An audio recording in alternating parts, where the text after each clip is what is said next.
ಇನ್ನು ಕರ್ನಾಟಕ ಭವನದಲ್ಲಿ DK Shivakumar high profile meeting ಅನ್ನು ಹಮ್ಮಿಕೊಂಡಿದ್ದಾರೆ. ಜಲಸಂಪನ್ಮೂಲ ಅಧಿಕಾರಿಗಳ ಜೊತೆ ಸಿಎಂ ಚರ್ಚೆ ಮಾಡಿದ್ದಾರೆ.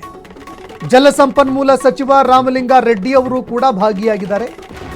ರಾಜ್ಯ ಸರ್ಕಾರದ ದೆಹಲಿ ಪ್ರತಿನಿಧಿ ಜಯಚಂದ್ರ, ಶಿವಾಜಿನಗರ ಶಾಸಕ ರಿಜ್ವಾನ್ ಅರ್ಷದ್ ಅವರು ಕೂಡ ಈ ಸಭೆಯಲ್ಲಿ ಭಾಗಿಯಾಗಿದ್ದಾರೆ. ರಾಜ್ಯದಲ್ಲಿ ನೀರಾವರಿ ಸಮಸ್ಯೆಗೆ ಪರಿಹಾರ ಸಿಗುತ್ತಾ ಅನ್ನೋ ಪ್ರಶ್ನೆಗಳು ಕೂಡ ಎದುರಾಗ್ತಾ ಇದೆ. ರಾಜ್ಯದಲ್ಲಿ ಭಾರಿ ಪ್ರಮಾಣದಲ್ಲಿ ನೀರಾವರಿ ಸಮಸ್ಯೆಗಳಿದ್ದಾವೆ, ಇದೊಂದು. ಹಾಗೇನೆ ಈಗ ಬರ ಕೂಡ ಇದೆ. ಈ ಸಂದರ್ಭದಲ್ಲಿ ರಾಜ್ಯದಲ್ಲಿ ಎದುರಾಗಿರುವಂತಹ ನೀರಾವರಿ ಸಮಸ್ಯೆಗಳಿಗೆ ಪರಿಹಾರವನ್ನು ಕಂಡುಕೊಳ್ಳಲಾಗುತ್ತಾ, ನೀರಾವರಿ ಯೋಜನೆಗಳ ಬಗ್ಗೆಯೂ ಕೂಡ ಡಿಕೆ ಶಿವಕುಮಾರ್ ಸಭೆ ಮಾಡಲಿದ್ದಾರೆ. ಕುಡಿಯೋ ನೀರಿನ ಯೋಜನೆಗಳ ಕುರಿತು ಕೂಡ ಚರ್ಚೆ ಆಗುತ್ತೆ ಅನ್ನೋ ಮಾಹಿತಿಗಳು ಲಭ್ಯವಾಗ್ತಾ ಇದೆ.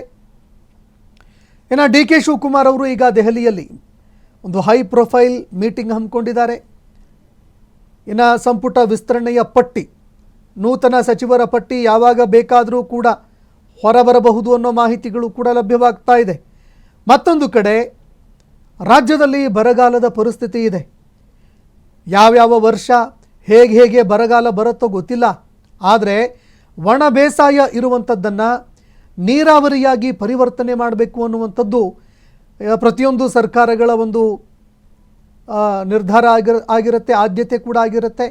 ಹೀಗಾಗಿ ಜಲಸಂಪನ್ಮೂಲ ಸಚಿವ ರಾಮಲಿಂಗಾರೆಡ್ಡಿ, ಜಯಚಂದ್ರ ಅವರ ಜೊತೆಯಲ್ಲಿ ಕೂಡ ಸಭೆ ಮಾಡಿದ್ದಾರೆ ಅನ್ನೋ ಮಾತುಗಳು ಕೇಳಿಬರ್ತಾ ಇದೆ. ಹೀಗಾಗಿ ನೀರಾವರಿ ವಿಚಾರಕ್ಕೆ ಸಂಬಂಧಪಟ್ಟಂತೆ ಹೆಚ್ಚಿನ ಚರ್ಚೆಗಳಾಗತ್ತೆ. ಇನ್ನು ಕೇಂದ್ರದಿಂದ ಬರ ಪರಿಹಾರಕ್ಕೆ ಸಿಎಂ ಅವರು ಸರ್ಕಸ್ ಮಾಡ್ತಾ ಇದ್ದಾರೆ. ಕೇಂದ್ರ ಸರ್ಕಾರದ ಮೇಲೆ ಒತ್ತಡ ತಂತ್ರಕ್ಕೆ ಡಿಕೆ ಶಿವಕುಮಾರ್ ಅವರು ಸಿದ್ಧತೆಯನ್ನು ಕೂಡ ಮಾಡ್ಕೊಳ್ತಾ ಇದ್ದಾರೆ. ಇವತ್ತು ಕೇಂದ್ರ ಸಚಿವ ಶಿವರಾಜ್ ಸಿಂಗ್ ಚೌಹಾಣ್ ಅವರನ್ನು ಭೇಟಿಯಾಗಲಿದ್ದಾರೆ. ಕೇಂದ್ರ ಕೃಷಿ ಸಚಿವರಿಗೆ ಮನವಿ ಮಾಡಿಕೊಳ್ಳೋ ಸಾಧ್ಯತೆ ಇದೆ. ರಾಜ್ಯದ ರೈತರಿಗೆ ಕೇಂದ್ರದ ಅನುದಾನ ಸಿಗತ್ತಾ? ಹಾಗಾದ್ರೆ ಸಂಜೆ ಡೆಲ್ಲಿಯಲ್ಲಿ ಸಂಸದರೊಂದಿಗೆ ಹೈ ಮೀಟಿಂಗ್ ಕೂಡ ಹಮ್ಮಿಕೊಳ್ತಾ ಇದ್ದಾರೆ.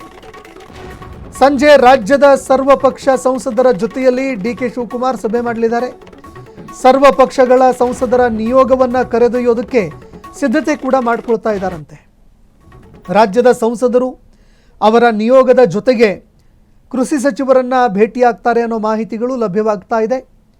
ಶಿವರಾಜ್ ಸಿಂಗ್ ಚೌಹಾಣ್ ಈಗ ಪ್ರಸ್ತುತ ಕೇಂದ್ರ ಕೃಷಿ ಸಚಿವರು, ಅವರನ್ನು ಭೇಟಿಯಾಗಿ ರಾಜ್ಯದ ಸಮಸ್ಯೆಗಳನ್ನು ಹೇಳಿ, ಬರ ಪರಿಹಾರ, ಅದರ ಜೊತೆಗೆ ನೀರಾವರಿ ಯೋಜನೆಗಳು, ಬೇರೆ ಬೇರೆ ಯೋಜನೆಗಳಿಗೆ ಅನುದಾನ ಪಡೆಯುವಂತಹ ವಿಚಾರ, ಗ್ರೀನ್ ಸಿಗ್ನಲ್ ಪಡೆಯುವಂತಹ ವಿಚಾರಕ್ಕೆ ಸಂಬಂಧಪಟ್ಟಂತೆ, ಅನುದಾನದ ವಿಚಾರಕ್ಕೆ ಸಂಬಂಧಪಟ್ಟಂತೆ ಚರ್ಚೆ ಮಾಡಲಿದ್ದಾರೆ.